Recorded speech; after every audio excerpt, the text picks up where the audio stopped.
Namanya Laras. Usianya baru 19 tahun saat ia meninggalkan rumah, bukan karena ingin, tapi karena dipaksa keadaan.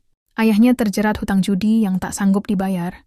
Rentenir datang siang malam, menggedor pintu, melempari kaca, mengancam seret semua ke penjara. Ibunya hanya menangis. Ayahnya hanya berteriak. Dan Laras, anak sulung yang tak punya siapa-siapa, memutuskan untuk dijual oleh keluarganya sendiri. Kalau kamu kerja ke luar negeri, nanti bisa bantu lunasi semuanya.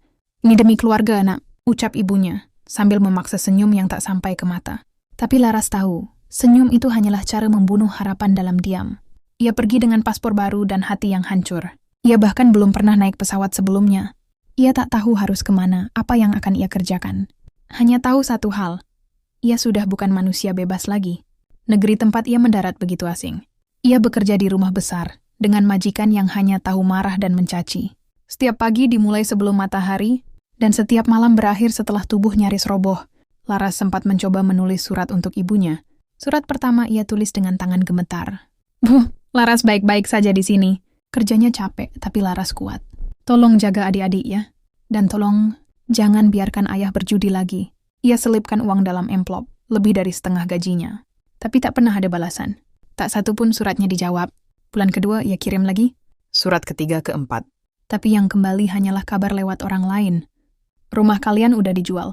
Ayahmu lari. Ibumu tinggal sama adik-adik di kontrakan kecil. Laras menangis malam itu, tapi tetap mengirim uang. Sampai pada tahun ketiga ia pulang diam-diam. Ia kembali ke tanah kelahirannya dengan koper. Kecil dan harapan sederhana. Ingin dipeluk ibunya, ingin melihat adik-adik.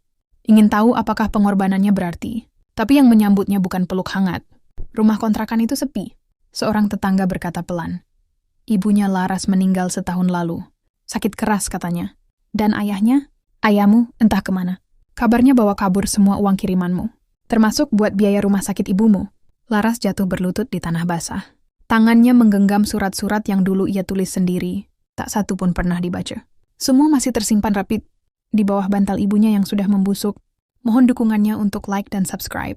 Saya doakan Waig menonton video ini dilancarkan rezekinya dan dipanjangkan umurnya dan sehat selalu. Terima kasih.